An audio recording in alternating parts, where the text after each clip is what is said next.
آپ نے فرمایا عمرتن فی رمضان تعدل حجتن مئی، رمضان میں عمرہ کرو، میں محمد کے ساتھ حج کرنے کے برابر ہوگا صلی اللہ علیہ وسلم۔ لیکن جوانوں سے گزارش ہے وہ تو رمضان میں کریں، بوڑھوں کے لیے آج کل رش بہت زیادہ ہے، رمضان میں عمرہ کریں گے ثواب مل جائے گا، عمرہ کرنے کے بعد پھر وہاں بیت اللہ میں رہ کر عبادت نہیں کر سکتے، آج کل رش بہت زیادہ ہو۔ عبداللہ بن عمر رضی اللہ تعالیٰ عنہ راوی ہیں، من طاف بالبیت وصلی رکعتین، عمرہ تو دور کی بات، صرف طواف کر لے کسی نے، طواف، اور طواف کے بعد 2 رکعتیں ہوتی ہیں مقام ابراہیم میں، یا کہیں موقع مل جائے پڑھ لیتے ہیں، یہ ایسا ہے کعتق رقبۃ، جیسے کسی غلام کو آزاد کر دیا۔ اور غلام کو آزاد کرنے کی فضیلت کیا ہے؟ دوسری حدیث، ایک حدیث دوسری حدیث کو ملا کے پڑھیں۔ طواف کی فضیلت حضور نے فرمایا صلی اللہ علیہ وسلم غلام کو آزاد کرنے کے برابر ہے، اور غلام کو آزاد کرنے کا ثواب کیا ہے؟ حضور نے فرمایا کہ جس غلام کو انسان آزاد کرتا ہے اللہ اس کے ایک ایک عضو کے بدلے میں اس آزاد کرنے والے کے ایک ایک عضو کو جہنم سے نجات عطا فرماتا ہے۔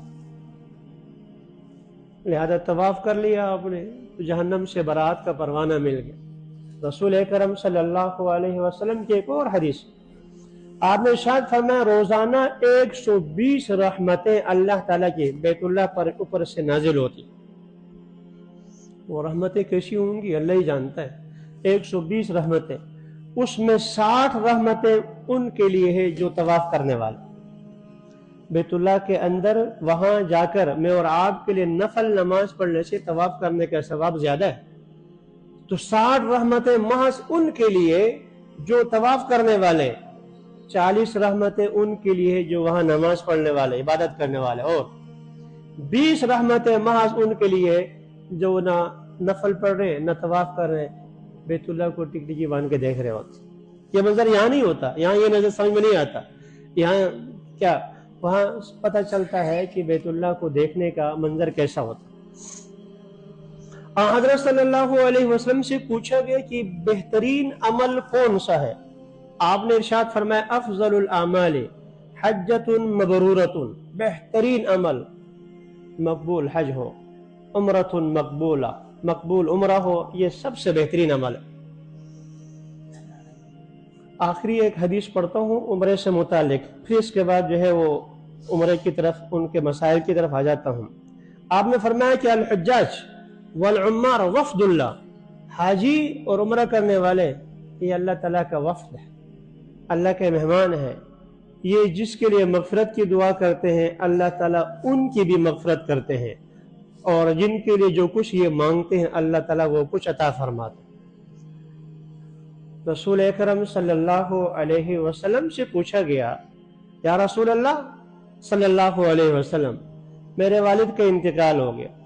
اور ایک خاتون میری والدہ کا انتقال ہو گیا، حج نہیں کیا، کیا میں ان کی طرف سے حج کر سکتی ہوں؟ ان کی طرف سے آپ صلی اللہ علیہ وسلم نے ارشاد فرمایا ہاں، ان کی طرف سے حج بھی کر سکتے ہو اور ان کی طرف سے عمرہ بھی کر سکتے ہو۔ اور آپ نے ارشاد فرمایا صلی اللہ علیہ وسلم ایک حج کی وجہ سے اللہ تعالیٰ 3 بندوں کی مغفرت فرماتے ہیں۔ والد کا انتقال ہوا، کسی اور کا انتقال ہو گیا، چچا نانا نانی وغیرہ کا، آپ نے ان کے لیے کسی کو حج بدل کے لیے بھیجا، تو میرے نبی فرماتے ہیں صلی اللہ علیہ وسلم ایک حج کی وجہ سے، جیسے حدیث میں نا مجاہد کے ایک تیر کی وجہ سے 3 کی مغفرت ہوتی ہے، ایک وہ جو تیر بنانے والا ہے، دوسرا وہ تیر مجاہد کو پکڑانے والا ہے، اور تیسرا وہ مجاہد تیر استعمال کرنے والا ہے۔ تو ایسے ہی حضور نے فرمایا کہ ایک حج کی وجہ سے اللہ تعالیٰ 3 کی مغفرت فرماتے ہیں، ایک جو نفقہ خرچ کرنے والا ہے، دوسرا جس کے لیے حج کیا گیا ہے، تیسرا جس کو آپ نے حج کے لیے بھیجا، آپ نے حج بدل کے لیے کسی کو بھیجا والدین کے لیے، تو آپ کی بھی مغفرت ہو گئی، جو حج کے لیے چلا گیا ہے اس کی بھی ہو گئی، اور جس کے لیے کیا گیا ہے اس کی بھی ہو گئی۔ اللہ ہم سب کو توفیق نصیب فرما لے۔